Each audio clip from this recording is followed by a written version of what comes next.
नमस्ते दोस्तों। आज हम जंगल के रहस्यमय खजाने की कहानी सुनेंगे। एक बार की बात है, एक छोटे से गांव में जो घने जंगल के किनारे बसा था।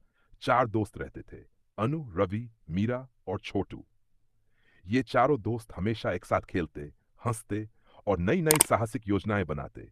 गांव के लोग अक्सर जंगल के बारे में डरावनी कहानियां सुनाते थे, लेकिन इन चारों दोस्तों के लिए जंगल एक रहस्यमयी दुनिया थी जो रोमांच से भरी थी। एक दिन गांव के सबसे बुजुर्ग व्यक्ति बाबा भैरवनाथ ने बच्चों को एक पुरानी किताब दिखाई। उस किताब में एक नक्शे का जिक्र था जो जंगल के बीच छिपे एक प्राचीन खजाने की ओर इशारा करता था। बाबा ने बताया कि यह खजाना सदियों से जंगल में कहीं छिपा है, लेकिन उसे पाने का रास्ता खतरों से भरा है। क्या यह सच है बाबा? अनु ने उत्साह से पूछा।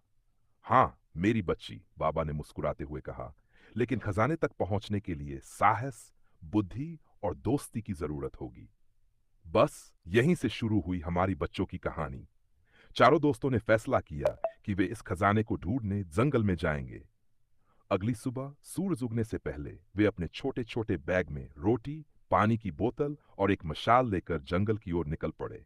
नक्शा पुराना और फटा हुआ था, लेकिन उसमें कुछ निशान और संकेत थे जो रास्ता दिखाते थे। जंगल में कदम रखते ही हवा में एक अजीब सी ठंडक थी। पेड़ इतने घने थे कि सूरज की रोशनी भी जमीन तक मुश्किल से पहुंच पाती थी।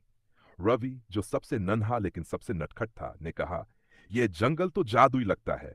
क्या पता यहां भूत भी हों। मीरा ने उसे चिढ़ाते हुए कहा, अरे भूत वूत कुछ नहीं होता, बस अपनी बच्चों की कहानी को और रोमांचक बनाना है। पहला संकेत नक्शे में एक विशाल बरगद के पेड़ की ओर इशारा करता था। चारों दोस्त उस पेड़ तक पहुंचे जो इतना बड़ा था कि उसकी जड़ें किसी किले की दीवारों जैसी लगती थी। पेड़ के नीचे एक पुराना पत्थर था जिस पर कुछ प्राचीन अक्षर लिखे थे। अनु, जो पढ़ने में तेज थी, ने अक्षरों को पढ़ने की कोशिश की। यह लिखा है, साहस का रास्ता चुनो, डर का नहीं। पेड़ की जड़ों के बीच से एक गहरा गड्ढा दिखाई दिया। छोटू ने उत्साह में उसमें झांकने की कोशिश की, लेकिन अचानक एक जोरदार आवाज आई, जैसे कोई भारी चीज जमीन पर गिरी हो। दोस्त डर गए, लेकिन अनु ने कहा, हमें डरना नहीं है।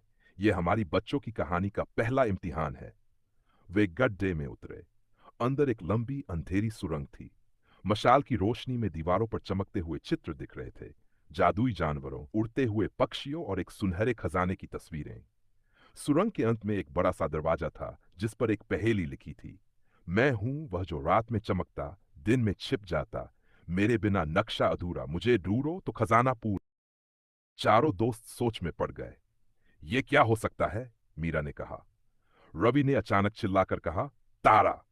ये तारा है, रात में चमकता है, दिन में छिप जाता है।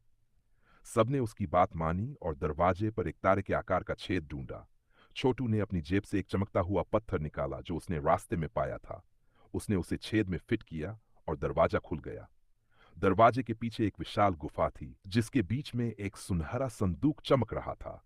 दोस्तों की आंखें चमक उठीं, लेकिन जैसे ही वे संदूक की ओर बढ़े, गुफा में अचानक हलचल मच गई। दीवारों से अजीब सी छायाएं उठने लगीं।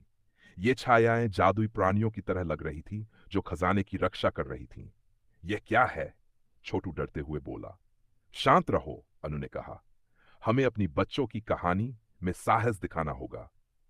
तभी एक छाया ने मानव रूप लिया और बोली, तुमने यहां तक का रास्ता तय किया, लेकिन खजाना केवल वही ले सकता है जिसका दिल सच्चा हो।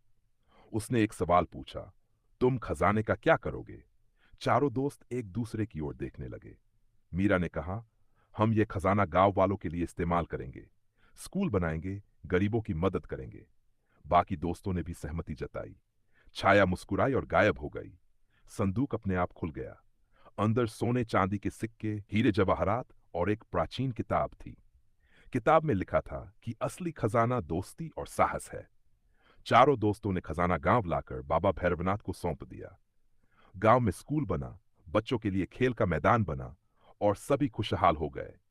इस बच्चों की कहानी से हमें यह सीख मिलती है कि साहस, दोस्ती और सच्चाई से कोई भी मुश्किल रास्ता आसान हो सकता है।